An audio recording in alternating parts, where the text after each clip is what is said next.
Okay, now let us talk about intermediate term regulation. What is the duration of action for intermediate term regulation? As short term regulation was acting for seconds to minutes, it will act for minutes to hours. Minutes to hours. There are two mechanisms involved. We have stress relaxation of vasculature and we have capillary fluid shift mechanism. Both of them are very easy to understand. To begin with, let us talk about stress relaxation of vasculature. You know, the blood vessels are lined by smooth vessels. I mean, like in the inner layer is of course the endothelial cell layer, but the musculature, right, of the vascular system, that is the vasculature, is comprised of smooth muscles. Now, when there is increase in BP, of course there will be stretching of vessels. Now, because of stretching of vessels, this will induce stress or stretch relaxation of vessels. Basically, the smooth muscles in the blood vessels start relaxing. Smooth muscles will relax of the blood vessels.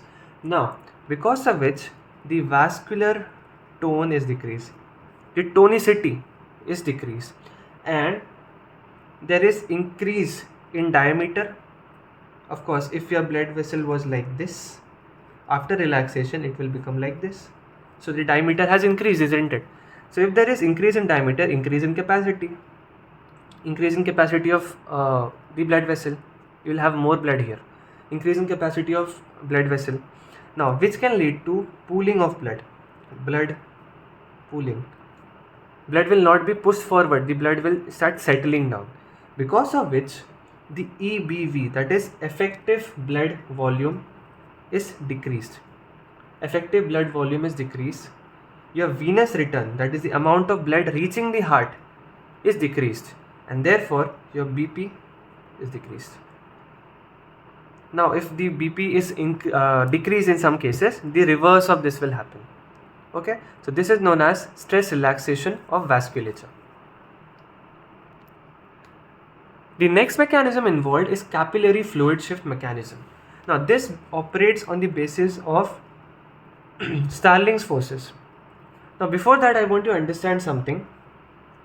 If this is your blood vessel and this is your extracellular space, okay, there are two forces operating: hydrostatic pressure and osmotic pressure.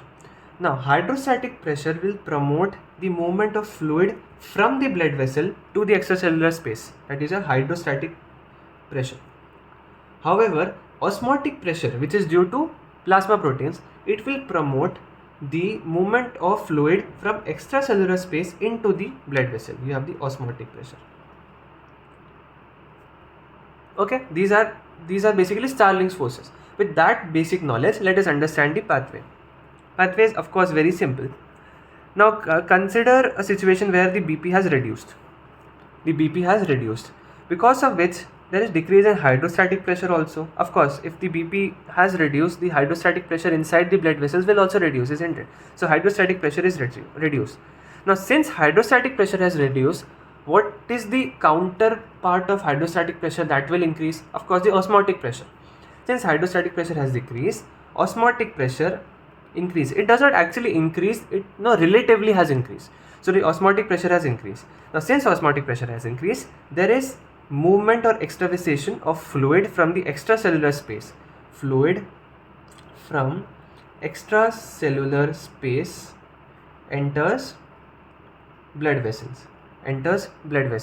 Because of which blood volume is increased, isn't it? Blood volume is increased, and therefore venous return is increased, amount of blood reaching the heart is increased, so atria contracts more, you have more cardiac output, and finally you have more BP, which basically means BP returns to normal. This is an intermediate term regulation. We have stress relaxation of vasculature, and you have the capillary fluid shift mechanism, which operates on the basis of Starling's forces. Okay, last but not the least, you have the long-term regulation. The duration of action for these is hours, days to months. The main organ regulating long-term regulation is kidney. Kidneys are the main organ, which basically regulate your long-term mechanism of blood pressure regulation. Now, there are two mechanisms involved. You have renin-angiotensin mechanism and you have the hormonal mechanism. Let us begin with the renin-angiotensin mechanism. Imagine a situation where your BP has reduced. Since your BP has reduced, perfusion to all the organs in your body will reduce, isn't it? So blood flow to kidney has reduced. Therefore, which basically means renal perfusion has reduced. Now, because of decreased blood flow to the kidney, there is release of renin. There is release of renin from JG cells. Juxtaglomerular cells of the nephron will start secreting renin. Okay, now renin has got some work to do. What is it? Now there is something known as angiotensinogen which is secreted by the liver. Renin will act on it and it converts it into angiotensin 1. Now there is something known as ACE, that is angiotensin converting enzyme. It is present in liver and also in lungs. It will convert angiotensin 1 into angiotensin 2, which is the active form. Now angiotensin 2 will restore your BP. It will restore your BP by three mechanisms. It will cause vasoconstriction. It will cause salt and water. It will cause salt and water retention. It will also stimulate the adrenal gland to secrete aldosterone. Also, it induces thirst. All of which will lead to increase in BP finally. So this is how the renin-angiotensin pathway operates. So we have the final mechanism. So the last mechanism involved in the long-term regulation of blood pressure is your hormonal mechanism, which is mediated, of course, by hormones. So you have got aldosterone, antidiuretic hormone, urotensin 1, which increase BP. You have got atrial natriuretic peptide, which decreases BP. You have got other hormones as well, such as your thyroid hormones, and you have got catecholamines. All of this increase blood pressure.